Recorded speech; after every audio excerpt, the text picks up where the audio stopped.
Bismillahirrahmanirrahim. Assalamualaikum warahmatullahi wabarakatuh. Alhamdulillah. Wassalatu wassalamu ala Rasulillah wa Muhammad ibn Abdullah wa ala alihi wa ashabihi wa mawalah, amma ba'd. Anak-anak Bapak yang mau banggakan, selamat pagi, selamat beraktivitas kembali dalam pembelajaran jarak jauh.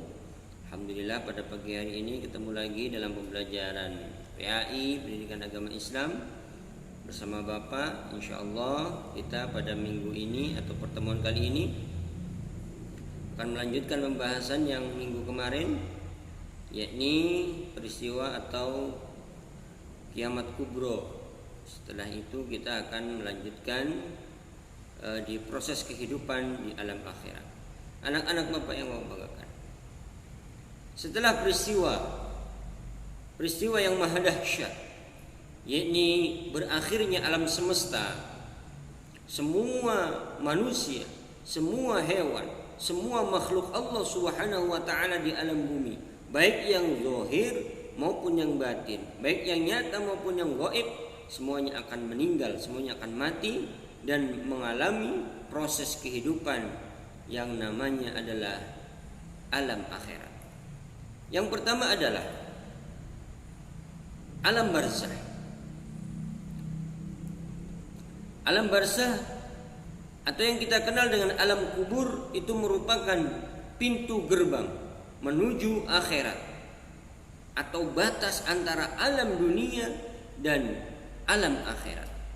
Di alam kubur manusia akan bertemu, ditanya, diperiksa oleh para malaikatnya Allah Subhanahu wa taala, yang termasuk di situ adalah malaikat Munkar dan Nakir, tentang segala amal perbuatan kita yang kita lakukan selama di alam dunia. Bapak teringat kisah yang diceritakan oleh Kanjeng Nabi Muhammad sallallahu alaihi wasallam, bedanya orang mukmin dan orang kafir di alam kubur. Nabi Muhammad sallallahu alaihi wasallam pernah masuk ke dalam sebuah kebun milik Bani Najjar, lalu mendengar suara hingga beliau khawatir. Ya, masuk ke dalam kebun, ya, mendengar suara, beliau khawatir. Beliau bertanya, dan di situ yang ada di kebun itu adalah kuburan. Ya.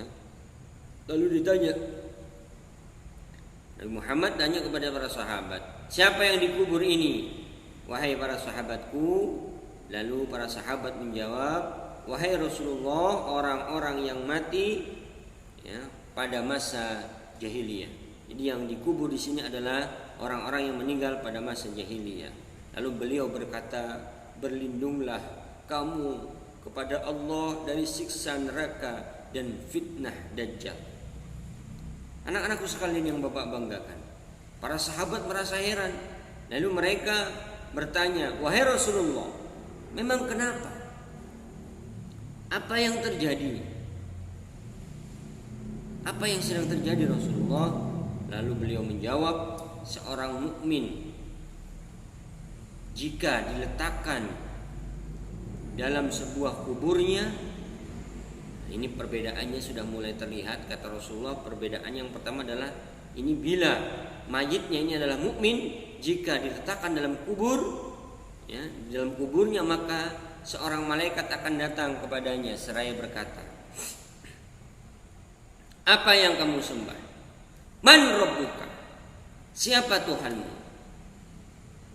Jika Allah memberinya petunjuk, dan mudah-mudahan kita diberikan petunjuk oleh Allah Subhanahu wa taala nanti di alam barzah, di alam kubur, manakala malaikat bertanya, maka ia akan menjawab, Rabbi wa rabbukum. Tuhanku adalah Allah dan Tuhanmu juga, wahai malaikat. Ya. Tuhanku adalah Allah Subhanahu wa taala. Atas izin Allah diberikan hidayah.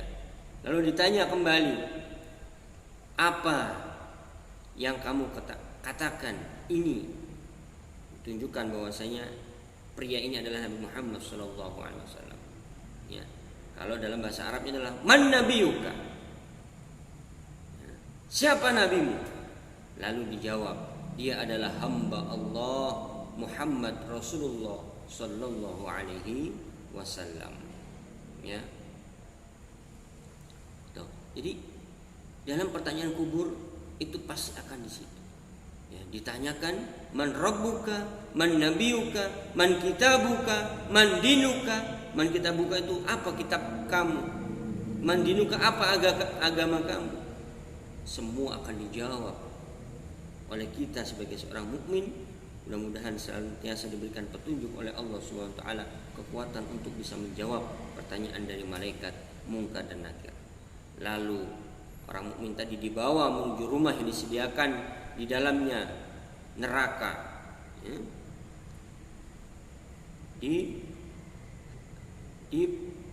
Diperlihatkan neraka. Lihatlah, ini adalah rumah yang semula disediakan untukmu di neraka.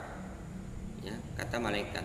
Tapi Allah telah melindungi dan memberimu rahmat, lalu Allah mengganti rumahmu di surga. Lalu laki-laki mukmin itu berkata, biarkanlah aku mengabarkan berita baik ini kepada keluargaku di dunia. Lalu dikatakan kepadanya oleh malaikat, tenangkanlah dirimu di sini dan tinggallah tetap di situ. Artinya tetap di alam barzah, di alam kubur.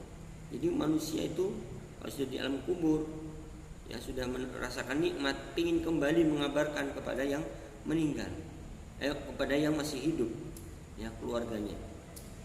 Ini perbedaannya. Yang pertama orang mukmin. Lalu bila orang kafir, kata Rasulullah, ya, yang diletakkan dalam kuburnya, maka seorang malaikat akan ditanya, ya seperti yang ditanyakan, sama seperti orang mukmin tadi, man rabbuka, siapa Tuhanmu? Lalu dijawab oleh orang kafir tadi, saya tidak tahu. Lalu dikatakan lagi, ya kepadanya, engkau tidak tahu tapi tidak mau membaca, artinya tidak mau mempercayai, ya akan adanya atau akan kebesaran Allah Subhanahu wa taala. Lalu malaikat lagi bertanya, apa yang kamu katakan tentang pria ini atau Nabi Muhammad ini? Ya, man nabiyuka, siapa nabimu? Lalu dia mengatakan, ia adalah manusia biasa, bukan utusan Allah SWT. Lalu malaikat itu memukulnya dengan palu besi dua telinganya hingga melolong dan menjerit kesakitan dengan jeritan yang sangat amat memedihkan, memekakan telinga, ya bahkan bisa dapat didengar oleh semua makhluk kecuali jin dan manusia. Anak-anakku sekalian, maka marilah kita senantiasa introspeksi diri kita. Hidup di alam dunia, kita tidak untuk mencari apa-apa. Kita hidup di alam dunia hanya untuk beribadah kepada Allah. Wa ma khalaqtul jinna wal insa illa liya'budun. Kita hidup di alam dunia itu hanya diperintahkan untuk beribadah kepada Allah Subhanahu wa taala, bukan untuk yang lain. Yang lain itu hanyalah sekedar untuk gurauan, untuk refreshing semata, tapi itu bukan tujuan. Maka perbaiki sholat kita, perbaiki amal baik kita, perbaiki sikap kita kepada orang tua, kepada guru kita. Mudah-mudahan kita selamat fid din hatta fid dunya hatta al akhirah. Bapak cukupin sekian. Adanallahu wa ikum ajma'in. Assalamualaikum warahmatullahi wabarakatuh.